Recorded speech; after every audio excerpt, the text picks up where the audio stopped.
মাদারীপুর জেলায় সংরক্ষিত মহিলা সংসদ সদস্য হেলিন জেরিন খানের পথসভা। স্টাফ রিপোর্টার মোহাম্মদ শাহাদাত হোসেন জানান, মাদারীপুর জেলার বিভিন্ন উপজেলায় পথসভা করেন সংরক্ষিত নারী আসনের সংসদ সদস্য জেরিন খান। এ সময় উপস্থিত ছিলেন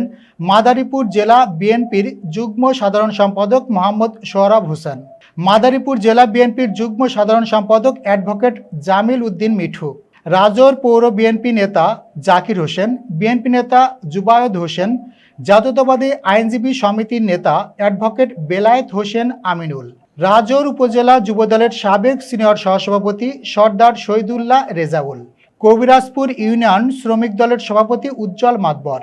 কবিরাজপুর ইউনিয়ন কৃষক দলের সভাপতি সাজ্জাদ আলী হোসেন প্রিন্স, সাধারণ সম্পাদক শাহিন হাওলাদার, কবিরাজপুর ইউনিয়ন বিএনপি নেতা Latif member, Kabirajpur union BNP নেতা আফজাল হোসেন ও সাইফুল সর্দার।